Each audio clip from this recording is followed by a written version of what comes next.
Patrocínio: Apvida, saúde pra valer. Sebrae, a força do empreendedor brasileiro. Apoio: Governo do Estado do Ceará. Novas ideias, novas conquistas. A pandemia não acabou. A prevenção contra o coronavírus deve continuar. Veja como lavar suas compras corretamente. Embalagens de plástico e vidro podem ser lavadas com água corrente, sabão ou detergente. Para embalagens de papelão, use álcool 70%. E para lavar frutas e verduras, use uma solução com água sanitária. Não é hora de relaxar. Previna-se e proteja sua família.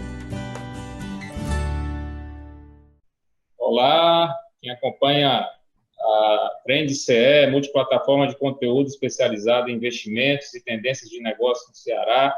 Estamos aqui reunidos para mais um webinário da nossa multiplataforma.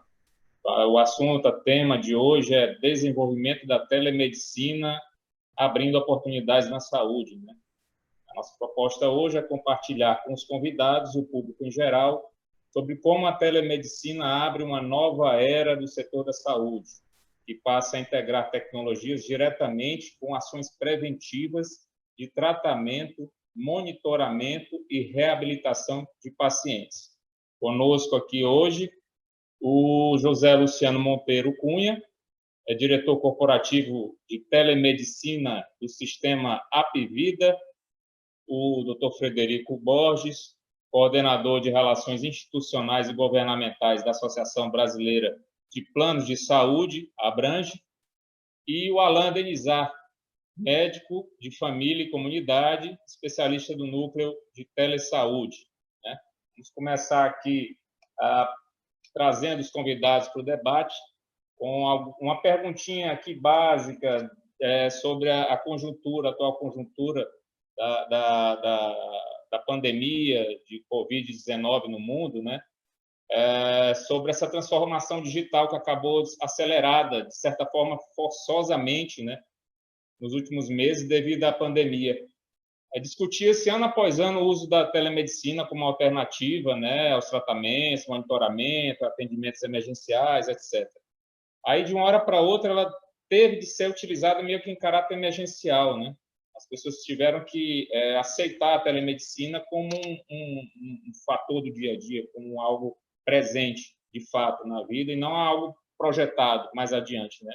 Vocês acham que isso acabou sendo apenas benéfico, tanto para médicos como para usuários do sistema de saúde, ou ainda carece de melhor avaliação por conta da velocidade com que teve de ser adotada, né? O que vocês pensam desse panorama? Eu queria que vocês começassem comentando um pouco a respeito disso. Podemos começar com o doutor Frederico, por favor. Boa tarde, bom dia, boa noite, doutor Frederico. Olá, tudo bem? Primeiro, agradecer aqui o convite para participar. Realmente é isso. Eu acho que assim, a pandemia surpreendeu a todos. Nesse momento dessa surpresa, cada um reagiu de uma forma, né? Eu acho que o principal ponto que a pandemia trouxe, e nós continuamos muito com isso ainda, foi a necessidade de isolamento social. E isolamento social com as doenças que nós já tínhamos antes, isolamento social com o medo e o risco da pandemia, né, do coronavírus, do Covid-19, e nessa mistura toda, aquele risco que a gente tinha de saber, será que eu vou poder ir ao médico? Como é que eu faço? Às vezes eu preciso de uma receita, eu tomo um medicamento controlado, o meu médico, por exemplo, poderia estar fora do local onde eu moro, e a reação a tudo isso veio de diversas formas. Aquilo que já se praticava, que é o olhar da telemedicina, hoje muito aí praticado, as pessoas estão conhecendo mais, mas lá no início, em março, não era assim. O Congresso Nacional, então, reagiu. Reagiu de que forma?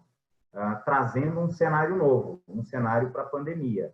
Então, discutiu-se rapidamente um projeto da Adriana Ventura, transformado em lei, permitindo, então, que durante a pandemia a gente tivesse a possibilidade de acessar, então, essa nova forma e a grande palavra para tudo que a gente vai discutir a partir daqui, que é o acesso. Então, a gente trouxe uma nova realidade de acesso. Uma realidade que trouxe um cenário para a pandemia, e dizendo, no texto da lei, que após a pandemia, o Conselho Federal de Medicina vai regular o tema. Então, nós temos ainda um desafio, né, futuro. Mas, para esse período de pandemia, o que eu diria é que a gente tem um cenário, que é um grande cenário do aprendizado. Tá? As pessoas puderam ter o contato com essa tecnologia e entender que podemos ter acesso de qualidade, e esse acesso de qualidade fez com que outros parlamentares, após aquele momento lá em março, apresentassem outros projetos de lei, inclusive a deputada Adriana Ventura, para dizer que, olha, aquilo que era para a pandemia tem que ficar para a perenidade, ou seja, este é um cenário que veio para ficar.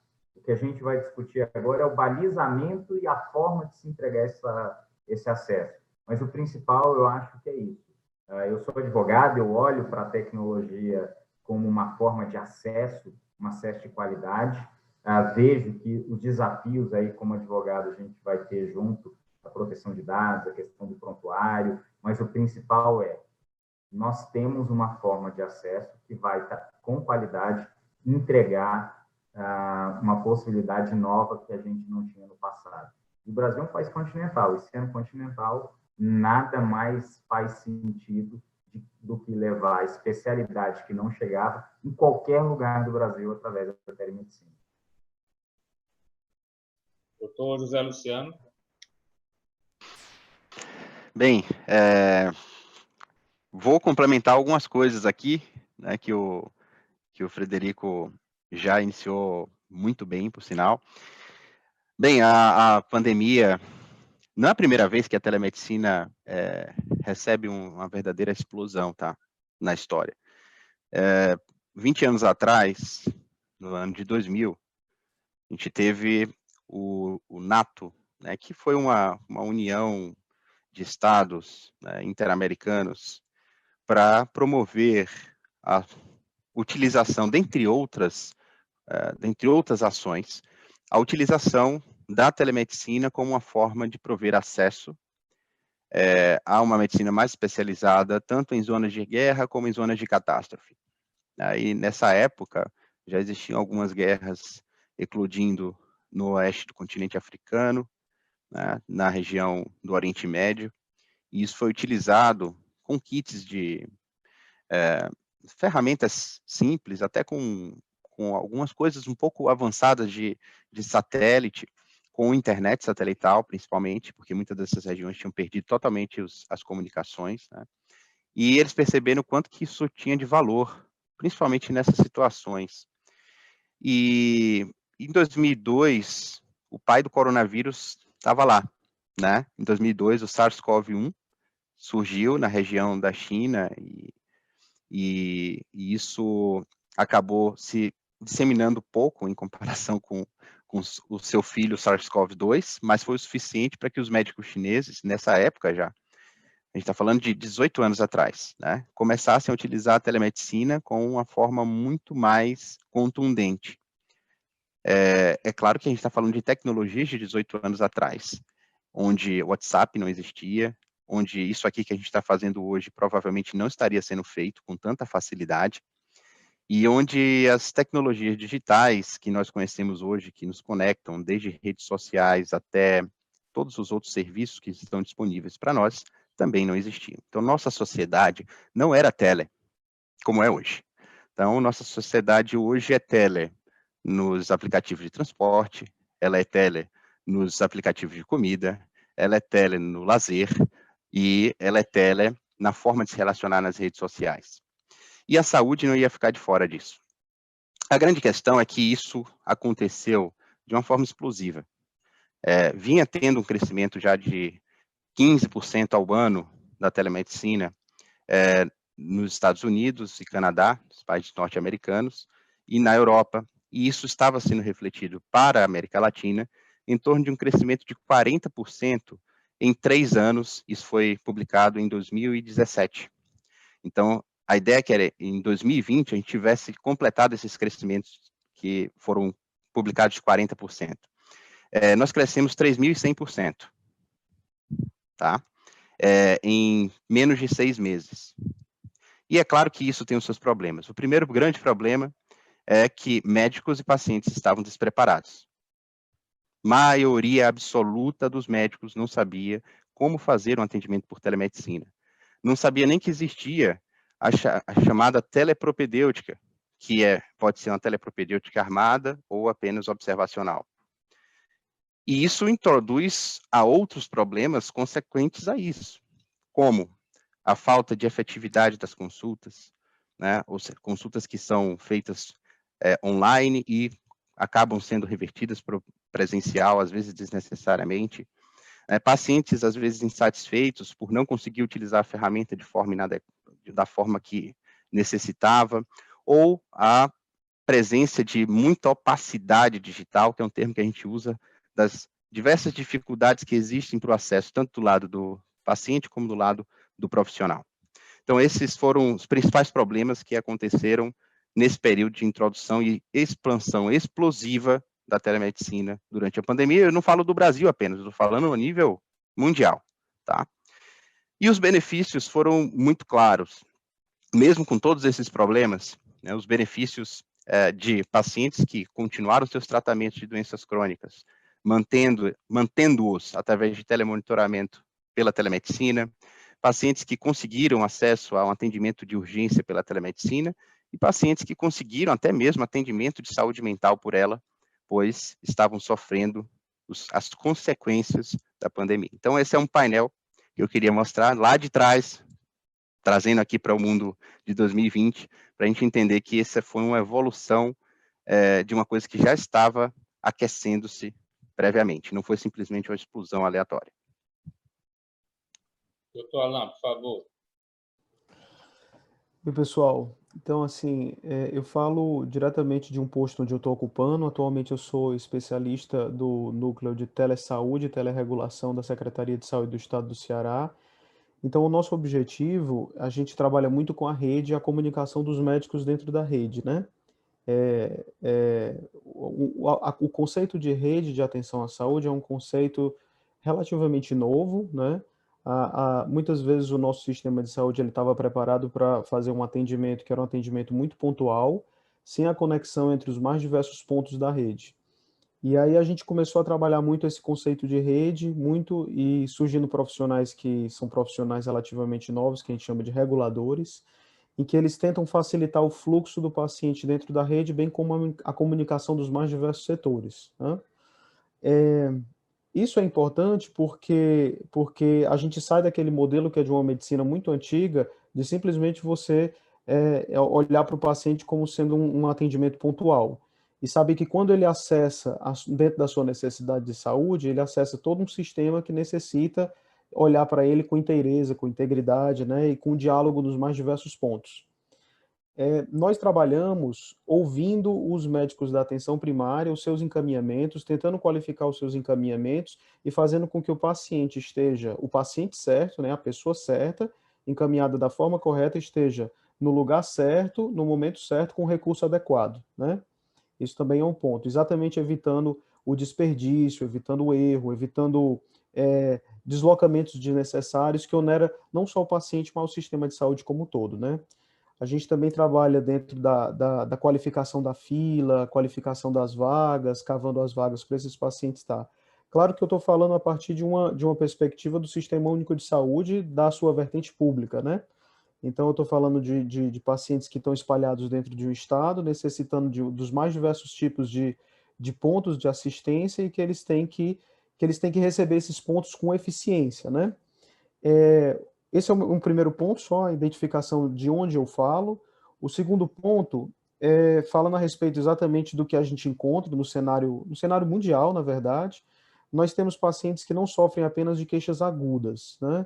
Nós temos pacientes que sofrem de queixas crônicas, com a taxa de sobrevida que ultrapassou muito o que a gente poderia imaginar, eu digo até há 50 anos atrás, a coisa evoluiu de forma espantosa. Então, a gente encontra um perfil de pacientes, mesmo os atendidos pelo sistema público, de pacientes que tendem a uma longevidade, mas o que a gente precisa é de uma longevidade saudável. Então, o que acontece é que esses pacientes, como foi colocado aqui, não só o acesso ao sistema de saúde deve ser facilitado para eles, mas também o monitoramento das suas condições crônicas. E a telemedicina, se é para no começo a gente falar de alguma coisa que ela trouxe positiva, a telemedicina ela foi o ideal para esse tipo de paciente. Porque, assim, o hábito da atenção primária é exatamente você conseguir conduzir esses pacientes monitorando eles. Então, o paciente que tem hipertensão, como é que ele está, o paciente que tem diabetes, como é que está o seu monitoramento, o paciente que está tentando perder o seu peso, como é que a gente pode fazer para ter um diálogo contínuo e beneficiar a sua mudança do estilo de vida. Até mesmo a gestante, né, que quanto mais ela estiver próxima do médico para ele conseguir visualizar os seus riscos a tempo, é benéfico para o parto. Isso daí, a relação entre número de consultas de pré-natal e uma melhor saúde do parto em si já é comprovada, né? Então a gente tem vários recursos que, quando a gente tinha poucas portas de acesso e poucos profissionais disponíveis, solícitos para conseguir fazer esse monitoramento, era pior. Então, com a telemedicina, você abre todo esse leque porque você abriu uma nova geografia. É uma geografia que transcende barreiras, transcende paredes. A gente pode ter profissionais que estão no conforto do seu lar, como muitos de nós estamos, e, no entanto, a gente está desenvolvendo o nosso trabalho e fazendo o que é importante de ser feito, né?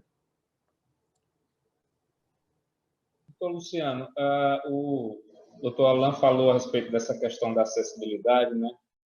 Do acesso à telemedicina, como isso se configura no atendimento básico de saúde. Como é que está essa questão da nossa infraestrutura para a telemedicina? A gente pode dizer que a gente está preparado ou que há ainda um caminho muito longo para a gente chegar a esse ponto? O que o senhor acha? Ótima pergunta. Seguinte, primeira questão de acesso. Quando a gente fala de acesso, existem diversas variáveis que definem acesso. E nem sempre todas elas serão resolvidas pela telemedicina. Isso o doutor Alan vai saber explicar ainda melhor, porque ele vive essa realidade no dia a dia, né? Então, vou dar um exemplo simples. Digamos que existe uma comunidade que está à beira-rio, lá no interior do Amazonas. Qual tipo de dificuldade de acesso eles têm? Né? Eles têm uma dificuldade de acesso geográfico, né? Então, é difícil a internet chegar lá, é difícil sair para qualquer lugar, horas e horas de barco, né? Essa é uma dificuldade de acesso geográfico. Mas, digamos que existem outras comunidades, vamos dizer aqui, na cidade de São Paulo, que também tem dificuldade de acesso, né? Mas não é geográfico. Pô, a gente está em São Paulo. Como que esses caras têm dificuldade de acesso, né? Bem, eles têm dificuldade de acesso socioeconômico, cultural, né? E outros, né, que são até mais polêmicos, mas existe dificuldade de acesso diversas. E a telemedicina não vai conseguir resolver todas essas. Então, a gente tem que primeiro ver qual dificuldade de acesso existe, né, e qual a telemedicina pode ajudar.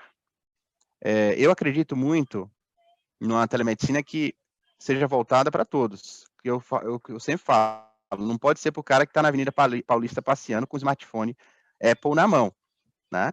Então, a infraestrutura, ela vai conseguir equalizar esse processo de distribuição da telemedicina e saúde digital à medida que ela chegue a pontos onde existe dificuldade de acesso tecnológico, né? E aí na última pesquisa que teve do IBGE, você observa que houve um crescimento absurdo de 2014 até 2020 do número de pessoas que utilizam a internet. Não sei se vocês chegaram a ver essa pesquisa, mas a pesquisa diz que em 2014 nós tínhamos 50% de pessoas com acesso à internet. Em 2020, nós temos mais de 75% de pessoas com acesso à internet. E aí você fala, poxa, mas 2/3 da população tem acesso à internet, o que é uma maravilha, né? Mas existem segmentos de acesso, desde alto nível com alta qualidade de acesso, até um baixo nível e baixa qualidade de acesso, onde a telemedicina vai ter dificuldade de atuar nos modelos que nós estamos acostumados a ver na televisão, né? Quais são esses modelos? O que tem sido muito falado, que é a teleconsulta. Então, a teleconsulta é o modelo mais conhecido, mas não é o mais comum, tá? A tela é interconsulta, que é o modelo mais comum de todos, que é feito até hoje de forma mais insegura pelo telefone, né? E tem os modelos de Store and Go, que são os modelos assíncronos, que aí eles conseguem trabalhar numa infraestrutura com menos recurso, mas também você demora mais tempo de ter uma resposta. Então, a infraestrutura brasileira hoje ela é muito precária no interior, nas regiões norte, principalmente, e nordeste. A gente teve uma melhora significativa do acesso no interior do nordeste, mas ainda a região norte sofre muito. Eu vivi isso recentemente. A gente instalou alguns pontos de telemedicina no interior do Amazonas, e não são regiões tão distantes, tá? Mas são regiões que, para você chegar, se demora às vezes 7, 8 horas. E às vezes tem que pegar barco também. E só a internet por satélite funciona lá. Então, mesmo a internet por satélite tem as suas deficiências. Então, tem dias que as consultas vão muito bem e tem dias que nem tanto. Então, você tem que utilizar alternativas, mensageria, para poder fazer com que as avaliações, pelo menos os acompanhamentos, né, continuem acontecendo. Mas essa parte de infraestrutura, eu não vejo hoje uma movimentação grande em termos de mudança. Se fala muito no 5G, né, que o 5G ele vai movimentar essa economia da comunicação no mercado, vai mudar do ponto de vista que a gente encara os serviços de internet, de streaming, mas será que essa realidade, o 5G quando entrar, vai ser igual ao 4G quando entrou? Né? Será que isso vai ser só para o pessoal que está na Avenida Paulista? É isso que eu estou falando. Então, assim, a deficiência de infraestrutura, ela ainda vai continuar. E ela não vai ser modificada em passos largos, como a gente gostaria. Porém, a gente precisa adequar as tecnologias da telemedicina à infraestrutura presente no local. Então, como você faz isso? Primeiro, avalie o que você precisa fazer, qual o seu propósito dentro do programa de telemedicina que você quer conduzir. Você quer fazer um programa de telestroke, de tele-AVC? Cara, você precisa de uma infraestrutura para fazer isso. Você quer fazer um programa de acompanhamento de pacientes crônicos na própria unidade de referência UBS, você pode ter uma estrutura um pouco menor que abarque a infraestrutura tecnológica presente no local. Né? Então, precisa de uma equipe boa de TI para poder avaliar isso tudo, né? Precisa de uma pessoa especializada em telesaúde para poder avaliar esse contexto, para que os investimentos eles não sejam em vão. Tá? Você investir uma baita de uma estrutura local e quando você vai ligar o botão, nada funciona. Tá? Essa é a minha visão. Doutor Frederico, você quer complementar? Então, concordo plenamente com o que o José Luciano trouxe e vejo assim, aí olhando de novo para a pandemia, tá? Com as pessoas em casa, utilizando mais a internet, nós todos vivenciamos momentos que aparentemente nada tem a ver com a telemedicina, mas a gente pode olhar para isso para mostrar que ela pode estar presente em todos os momentos, quando programado como uma UBS no interior, que tem acesso a uma especialidade que não tem naquela região, mas vivendo momentos, por exemplo, como o Pantanal viveu, aquela queimada no Pantanal que dificultava o acesso, imagina, uma necessidade daquela de urgência, poder levar uma especialidade para alguém que estivesse numa necessidade naquela região. Mas nós também podemos ter isso em razão, lá no Amapá agora, eventualmente, dificuldade de acesso, de chegada, alguma coisa, levar uma tecnologia a partir da telemedicina, né, para fazer uma entrega. Então, assim, ele pode vir desde o pontual até um programado, que é isso que o José Luciano trouxe. Então, assim, eu vejo com muita felicidade que nós estamos, mesmo na pandemia, trazendo novidades que vão fazer parte do nosso dia a dia. Nós tivemos agora, recente, o Pix. O Pix vai ser uma realidade. Se as pessoas esquecerem o cartão de crédito em casa, esquecerem a carteira, mas levarem o celular, a vida estará resolvida. para poder fazer o pagamento, tudo utilizando o Pix. E era algo que a gente não imaginava até pouco tempo. Então, assim, isso veio para ficar.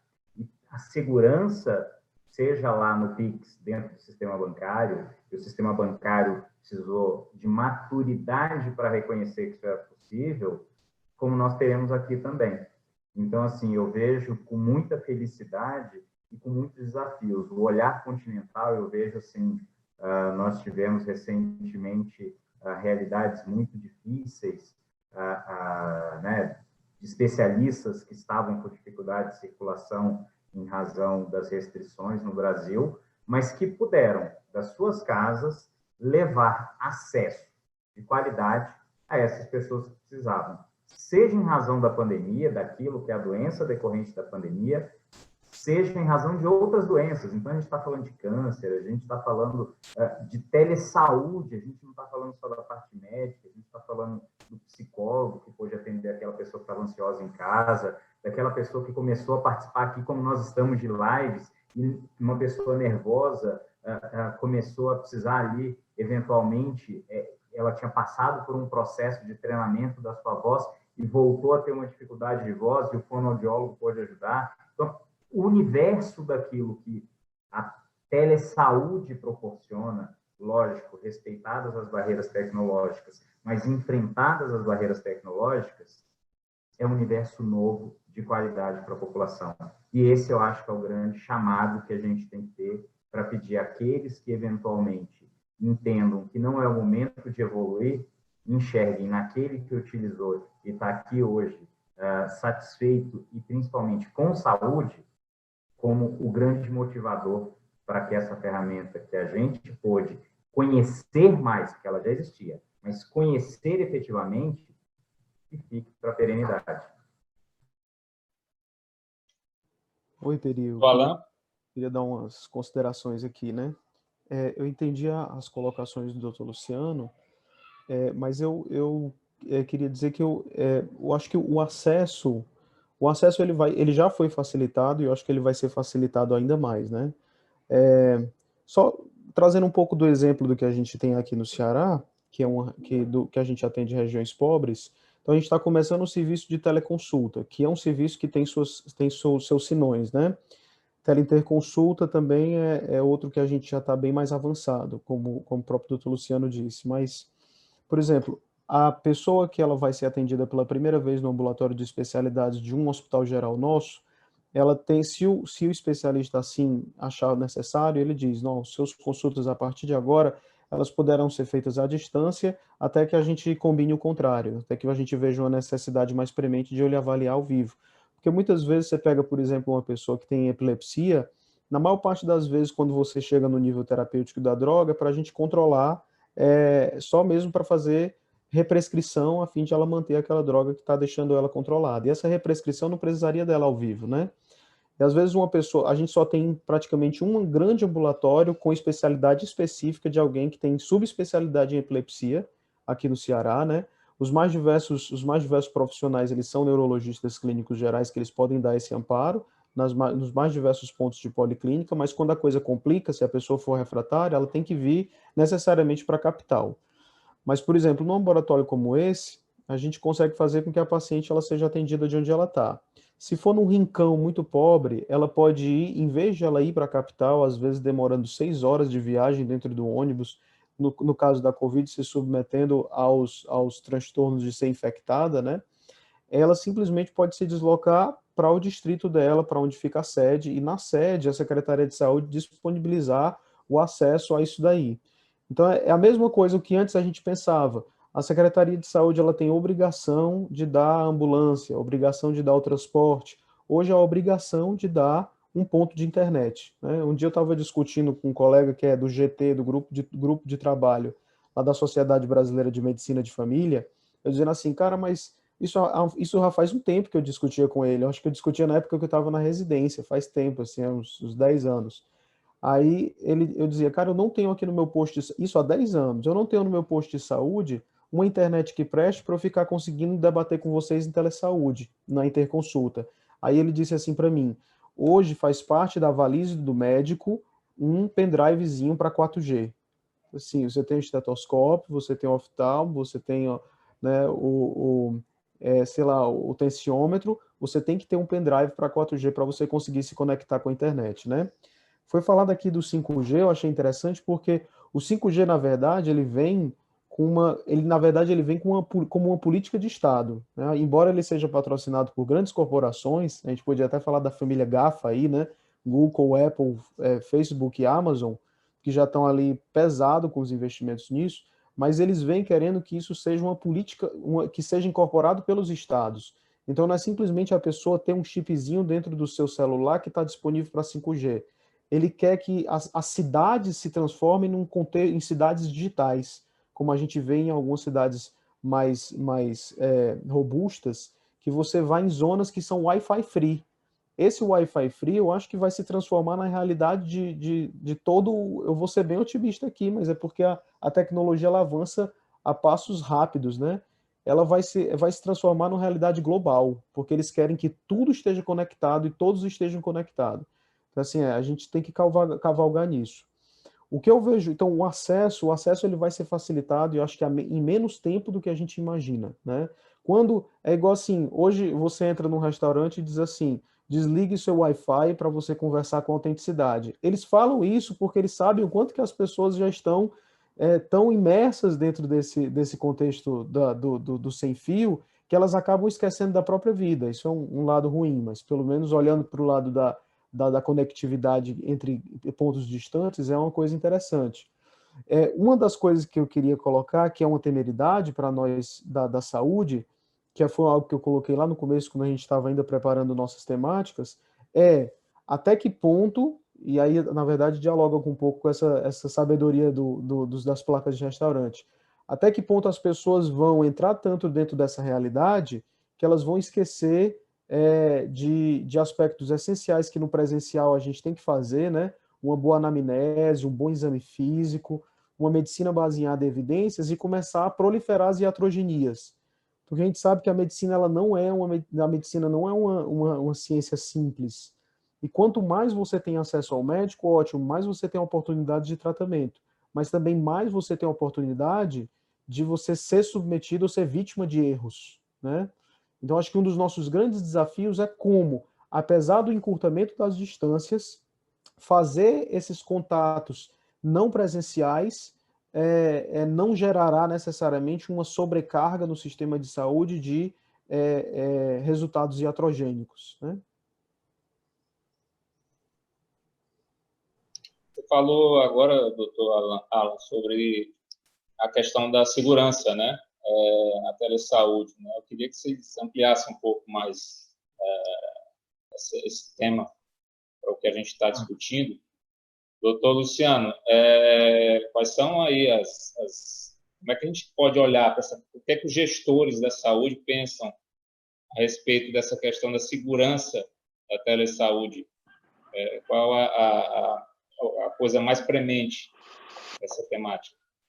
Pronto. Isso está ligado àquilo que nós havíamos comentado logo no início da nossa conversa, está ligado à governança de telesaúde, tá? Então, um dos itens da governança é justamente a segurança das interações. E acredito que para um sistema de telemedicina se manter seguro, do ponto de vista assistencial, principalmente, a educação, fora da educação não há salvação, né? Vamos usar esse jargão. Então, a educação dos profissionais de saúde, quando eu digo profissionais, não é médico apenas, tá? São todos os profissionais de saúde que utilizam o serviço de telesaúde como um todo. Então, essa gama de profissionais precisa ser treinada, não só na faculdade, mas nas suas residências, a manter a interação também através do mundo digital. E isso não é feito hoje, a não ser em 4 ou 5 faculdades, né, que começaram isso de forma muito mais veemente há 2 anos atrás, até antes dessa explosão da pandemia. É capaz de algumas outras faculdades terem seguido o mesmo caminho, mas eu não estou sabendo ainda. Mas dentro dessas faculdades existe já o treinamento não só técnico para avaliação, então existem técnicas específicas de telepropedêutica. Você pode se valer para avaliar um paciente e aí decidir, por exemplo, que aquele paciente precisa, sim, de avaliação presencial, ou que ele pode se manter com uma avaliação à distância, né?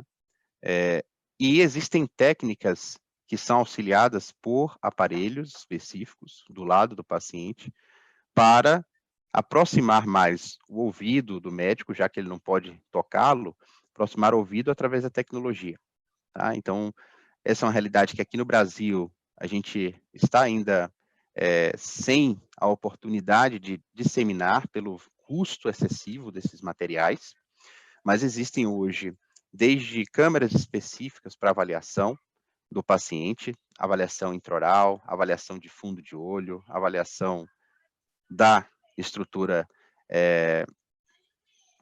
das amígdalas, do palato, né? Você consegue dar zoom, dermatoscópio digital, e até mesmo aparelhos que conseguem visualizar o seu ouvido, se você tiver com alguma dor de ouvido, né? Isso é uma câmera multifuncional e é simples de ser manuseada.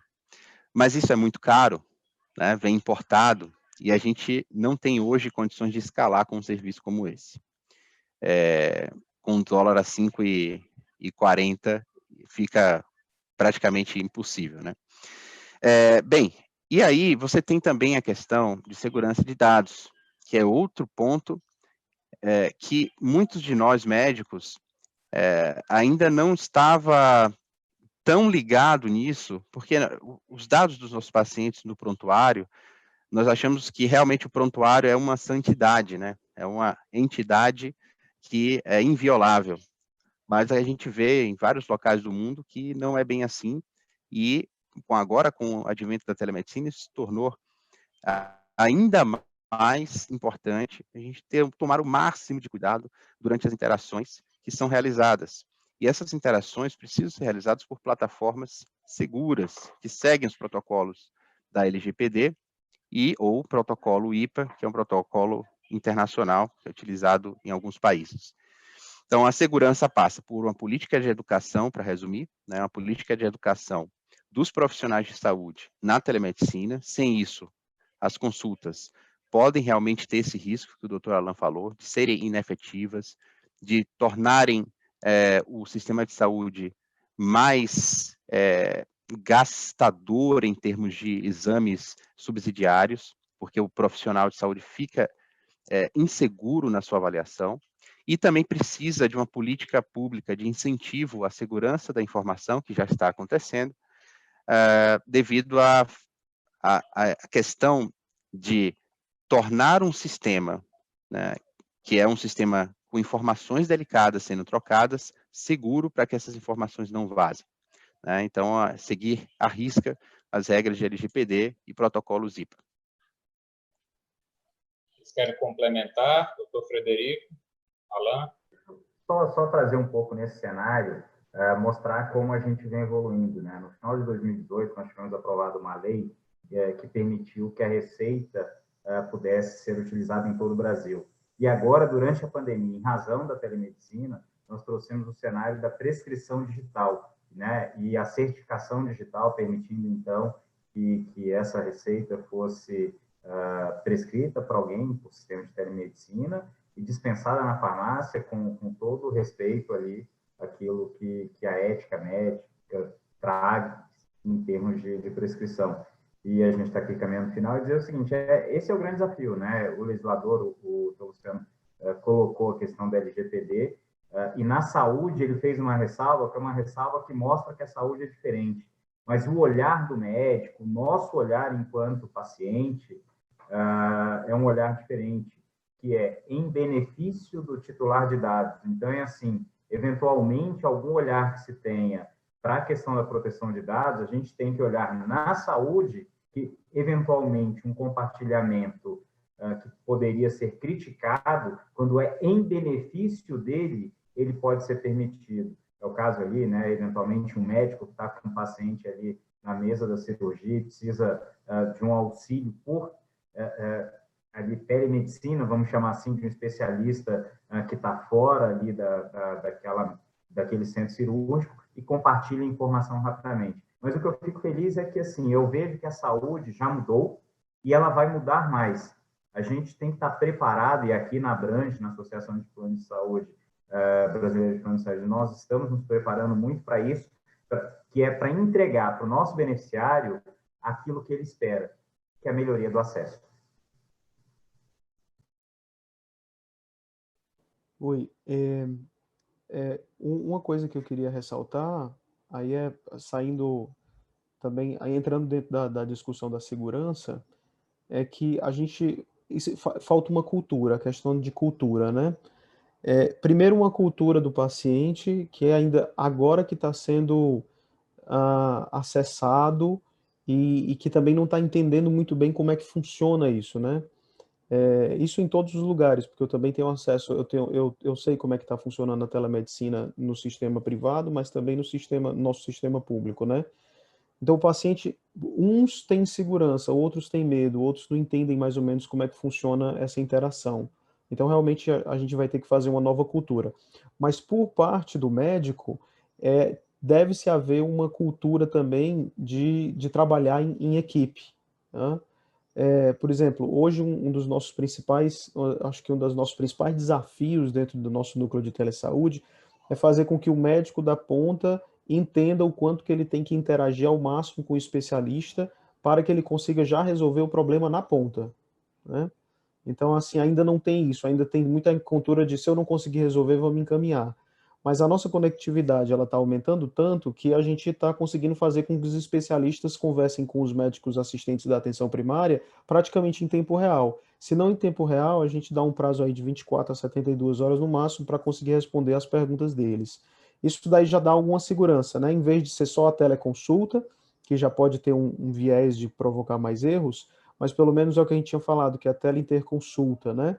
Então, não é, a gente tem um médico lá que está na ponta, que é o que acessa melhor o paciente, e o que a gente está fazendo é empoderar esse médico com visões dos especialistas como se estivesse aqui na sombra dele, né? Outra questão, e isso daí eu acho que tem que ter um investimento pesado nisso, é a acessibilidade de guidelines para os mais diversos profissionais da saúde. Então, fazer com que esses profissionais eles tenham acesso facilitado à última evidência possível a respeito das situações, né, dos agravos, né? Talvez a gente tem hoje, eu acho que pessoas trabalhando diretamente com medicina baseada em evidência, vocês podem me corrigir se eu estiver errado, mas uma empresa boa, que se esforça nisso, eu acho que a gente tem poucas, dá para contar aí nos dedos.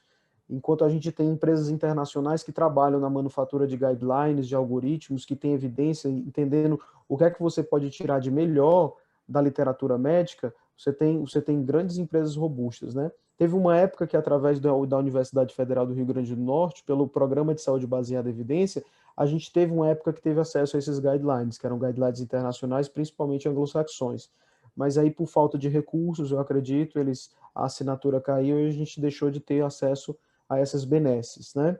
E isso daí é um ponto importante. Às vezes, quando o plano de saúde ele está olhando o que o médico está prescrevendo ou o que ele está solicitando, simplesmente vem uma informação lá de cima de que foi glosado, que não seguiu adiante aquela prescrição, quando a gente deveria fazer o que nós denominamos de segunda opinião formativa. A gente tem que educar essa rede, fazer com que não só o médico ou qualquer profissional de saúde que esteja na ponta, ele perceba que o encaminhamento dele, que a solicitação dele ela foi redirecionada, mas por que disso? E fazer com que esse profissional, através de uma educação permanente, ele cresça dentro da sua própria profissão, né?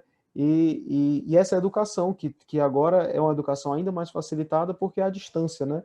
Eu lembro que, sei lá, há 12 anos, os serviços de educação à distância estavam extremamente deficitários. Você caçava para você conseguir encontrar um congresso, ou um seminário, ou até mesmo um módulo interessante para você conseguir se atualizar. Hoje não, hoje você, na verdade, tem uma inundação de pessoas lhe oferecendo cursos e você não sabe qual que você deve escolher. Então, atualmente, um dos principais desafios que a gente tem é como selecionar as informações mais evidentes que também lidam com variáveis do tipo custo-benefício, né? Os riscos menores que estão sujeitos a essas práticas para a gente oferecer aos nossos profissionais da ponta. Isso também é muito importante, né? É para além do acesso e para além também do paciente se sentir com o médico do lado, porque vou me sentir com o médico que está do meu lado, o enfermeiro que está do meu lado, mas será que ele tem as informações mais evidentes? Será que essas informações elas vão mais me prejudicar ou mais me beneficiar? E a gente tem que munir esses médicos e os mais diversos profissionais da saúde dessas informações, né?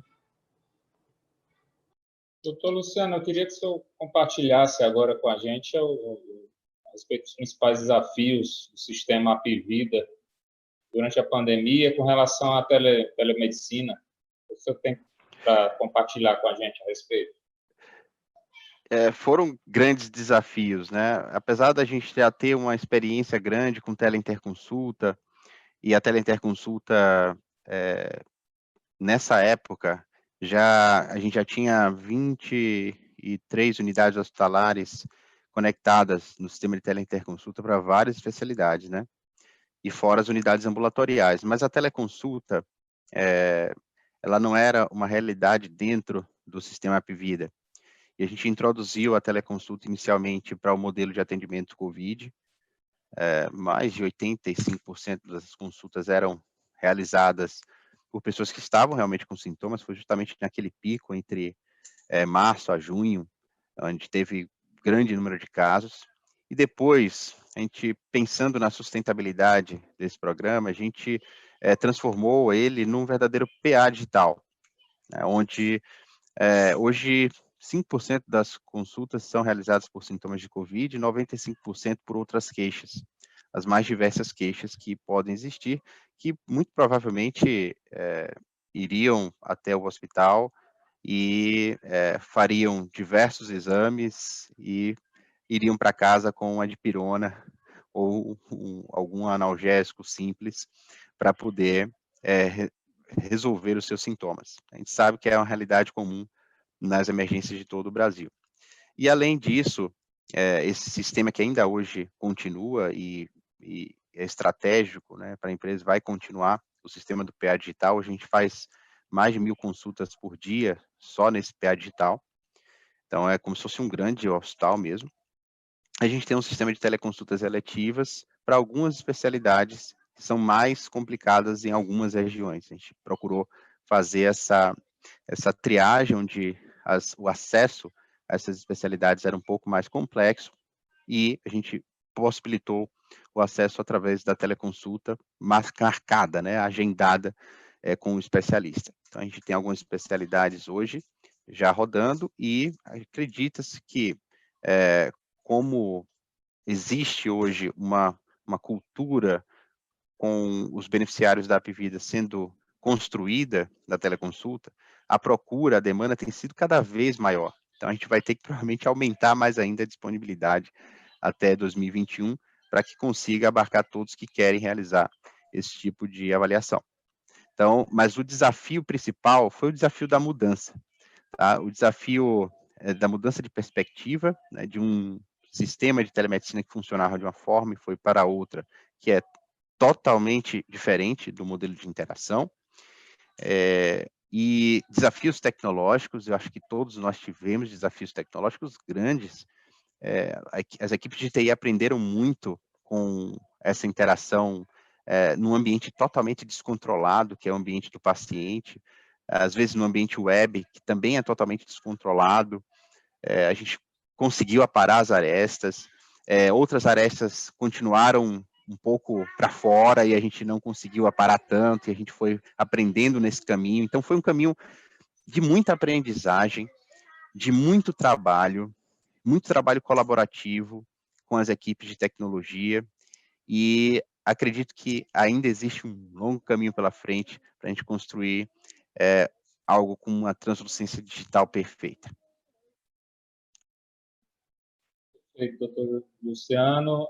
Entrando agora na parte de considerações finais, doutor Frederico, por favor, você pode falar se a gente deixou de abordar alguma coisa que você achasse importante citar, ou, enfim, apenas se despedir. O senhor é quem sabe. Não, eu acho que tem muita coisa, mas, assim, eu acho que para esse momento nós esgotamos aqui aquilo que é o principal recado. E nesse novo normal, a telemedicina, telesaúde para a parte. Por quê? Porque ela vai ajudar a cuidar de brasileiros. O Luciano colocou o exemplo daquela pessoa que ia até um hospital, uma emergência, saía de lá com uma dipirona, mas muitas vezes ele ia, mas ele levava o filho ou a filha, porque não tinha condições de deixar em casa com alguém. E essa criança, de alguma forma, acabava doente, porque tinha uma condição e acabava indo para dentro do hospital, e o hospital, muitas vezes, a pessoa acaba tendo uma chance maior de vir a se contaminar. Então é isso, que assim, que nesse novo normal, a telemedicina, a telesaúde passe a fazer parte da nossa vida, porque nós teremos qualidade e acesso. Né? Acho que esse é o principal recado. Obrigado, doutor Frederico. Doutor Alan? Não, eu acho que é isso. A gente tocou em pontos muito importantes, deixamos pelo menos os principais capítulos aí para serem abordados em outros encontros. Fato, não vamos voltar. Se nós voltarmos a uma época que não tem telemedicina, vai ser um retrocesso imenso, né? O mundo tá se conectando cada vez mais. Isso é um lado positivo por um lado, por outro, essa globalização foi exatamente o que trouxe a disseminação do mal, que gerou, por outro lado, essa face aí da interconectividade, quer dizer, cada coisa tem sua luz, tem sua sombra, mas a gente tem que aproveitar esse movimento da onda no otimismo do que ela traz, né? Que é a gente permitir que pessoas que nunca tiveram acesso, com todas as dificuldades e por múltiplas justificativas, agora tenham, né? O outro braço tem que ser um acesso, mas sim, com qualidade, como disse o doutor Frederico. Desenvolver uma nova cultura nas novas gerações, de eles entenderem como a gente pode conviver nesse mundo digital com um novo tipo de ética. Até essas novas reflexões a gente vai ter, né? Qual é a ética que vai girar em torno desse ambiente virtual, né? E por fim, só agradecer mesmo a oportunidade de a gente estar aqui para poder falar da nossa experiência, e eu passo a palavra para os meus colegas. Doutor Luciano? Bem, para finalizar, eu queria agradecer o convite, né, de participação, porque foi muito bacana estar aqui com vocês. Eu acho que essas reuniões que a gente tem participado tem o seu quê de estar querendo estar perto, né? Então a gente às vezes quer estar perto, quer apertar a mão, dar um abraço no final da reunião, né? Tomar aquele cafezinho juntos aqui, que eu estou tomando o meu, por sinal, né? Bater aquele papo informal depois de um encontro é muito, muito bacana, e isso faz muita falta, né? Mas eu acredito que o mundo tele, como eu tinha comentado antes, é um mundo que faz parte intensamente das nossas vidas. Minha filha estava aqui fazendo, e continua fazendo a aula dela aqui, através da videoconferência, acabou de fazer uma prova com a professora pela videoconferência, tá, em semana de prova por vídeo.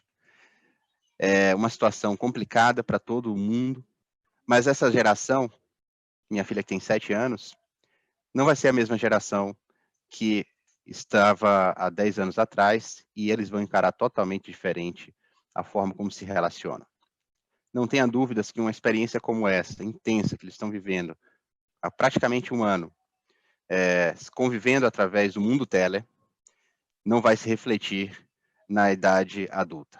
Tá? Então, a relação dessas pessoas, de nós mesmos, daqui para frente, com o serviço, seja ele serviço de saúde ou não, será diferente, né? Nós tivemos, por exemplo, um crescimento absoluto, né, do e-commerce de 85%, e, por incrível que pareça, para os indivíduos com mais de 60 anos. Uma classe da população que a gente jamais iria imaginar que iria optar pela internet para comprar as coisas, tá? Então, na saúde, a gente entende que não vai existir um modelo totalmente tele. Então, essa é a minha percepção, e eu acho que é o modelo mais sensato e coerente. Esse modelo será um modelo híbrido, onde o mundo online e o mundo offline se misturam. Hoje já não existe on e off. Você não fala, vou ficar offline. Não existe isso mais, né? Você está online. Você get off do aparelho, mas você continua on. Então, esse mundo on-off, ele vai persistir e evoluir para que a gente tenha uma experiência on-off benéfica a todos na saúde. Perfeito, doutor Luciano. Aqui eu torno a agradecer a presença de todos vocês, doutor Frederico, doutor Alan, doutor Luciano. Agradeço também pela audiência e deixo o meu muito obrigado e meu muito até breve, né? Saúde para todos nós, gente. Tchau, tchau. Eu que agradeço. A pandemia não acabou. A prevenção contra o coronavírus deve continuar. Veja como lavar suas compras corretamente. Embalagens de plástico e vidro podem ser lavadas com água corrente, sabão ou detergente. Para embalagens de papelão, use álcool 70%. E para lavar frutas e verduras, use uma solução com água sanitária. Não é hora de relaxar. Previna-se e proteja sua família.